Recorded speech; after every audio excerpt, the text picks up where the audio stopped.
Assalamualaikum warahmatullahi wabarakatuh. Halo, perkenalin nama aku Rena Triandani dari Universitas Islam Riau, Fakultas Psikologi. Dan sekarang aku ingin ngejelasin tentang salah satu materi dari Pak Fikri, yaitu sejarah dan pengertian tentang perilaku organisasi. Kira-kira gimana ya? Kita simak aja yuk. Tunggu dulu, sebelum kita simak jangan lupa like, comment, and subscribe, dan juga jangan lupa hidupin notifikasinya biar nanti kalau ada video baru kalian gak ketinggalan. Oke, baiklah, kali ini aku akan menjelasin seperti yang aku bilang tadi tentang sejarah dan pengertian perilaku organisasi.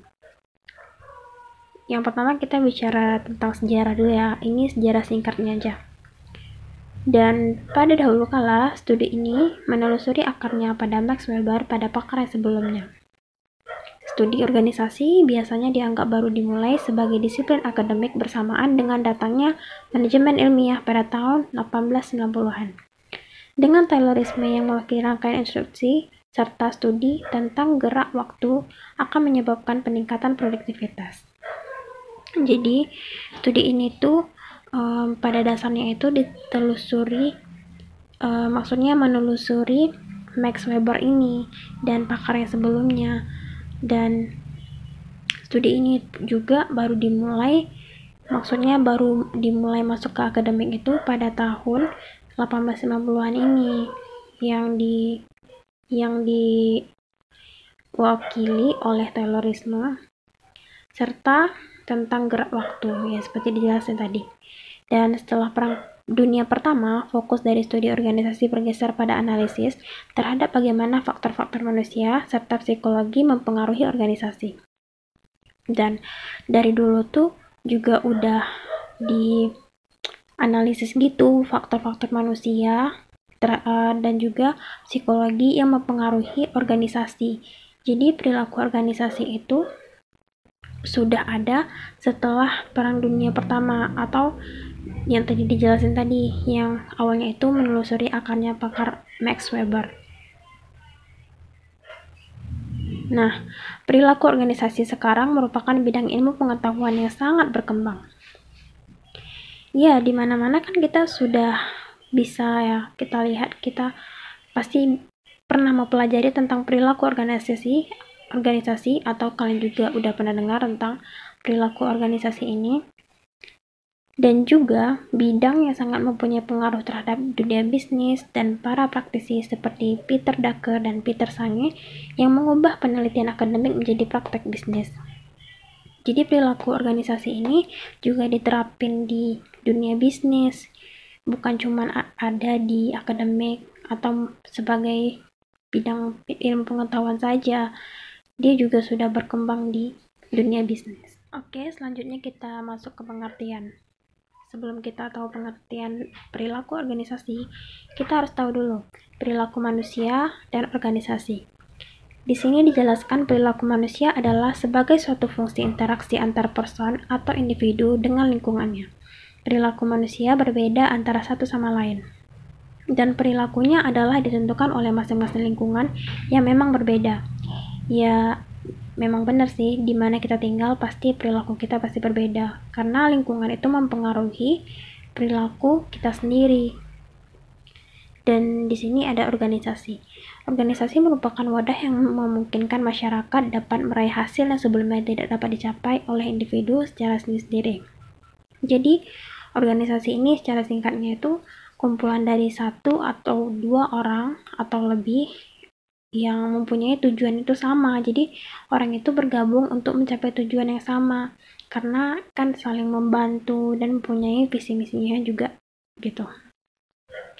Dan kita balik lagi, pengertian menurut Stephen P. Robbins Timothy, a judge, perilaku organisasi atau organizational behavior adalah bidang studi yang menyelidiki pengaruh yang dimiliki oleh individu, kelompok, dan struktur terhadap perilaku dalam organisasi yang bertujuan menerapkan ilmu pengetahuan guna meningkatkan keefektifan suatu organisasi.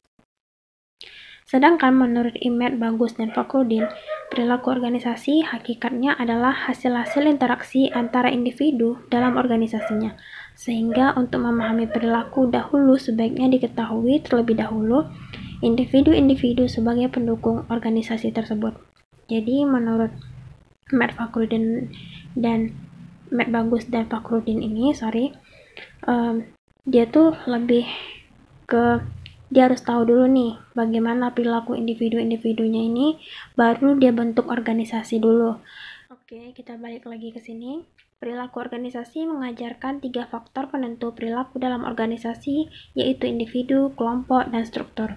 Selain itu, perilaku organisasi menerapkan ilmu pengetahuan yang diperoleh tentang individu, kelompok, dan pengaruh dari struktur terhadap perilaku untuk membuat organisasi bekerja lebih efektif.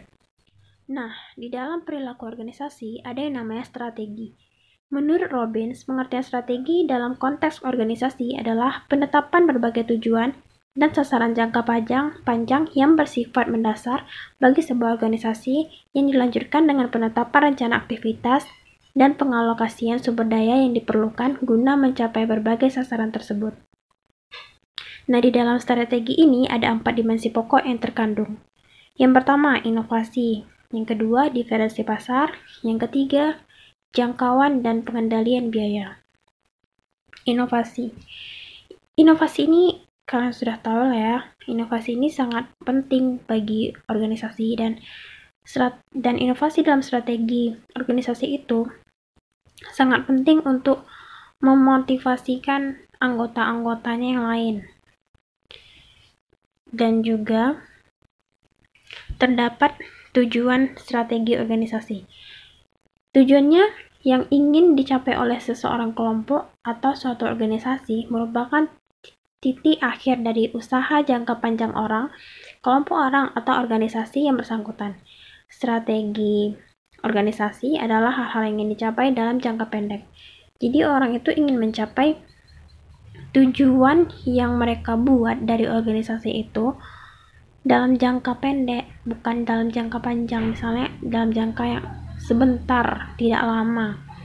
Jadi dia ingin mencapai tujuan dari organisasinya yang sudah memiliki visi misi tadi dengan cepat. Dan dengan demikian, perilaku organisasi menyediakan banyak tantangan sekaligus peluang bagi para manajer. Bagaimana meningkatkan keahlian manajer dalam menangkap peluang dan dari perilaku organisasi yang menghargai perbedaan namun memberi kontribusi bagi manajer. Sejumlah disiplin yang dapat memberi kontribusi pada peningkatan kapasitas manajer seperti antropologi, psikologi, dan sosiologi. Oke, baiklah. Itu penjelasan singkat saya. Semoga kalian ngerti ya. Nah, itu tadi ya sedikit penjelasan dari aku tentang sejarah dan pengertian perilaku organisasi. Dan semoga aja kalian ngerti dan bisa nambah-nambah wawasan kalian juga. Dan aku mohon maaf nih kalau misalkan aku masih ada kurang atau misalnya masih ada kesalahan-kesalahan, aku minta maaf. Dan sekali lagi aku mau bilang jangan lupa like, comment, and subscribe channel ini. Dan jangan lupa juga komennya yang banyak. Thank you. Tunggu, tapi like-nya juga yang banyak ya. Dan juga jangan lupa hidupin notifikasinya. Dan mohon banget nih like-nya yang banyak untuk video ini. Oke. Makasih. Assalamualaikum warahmatullahi wabarakatuh.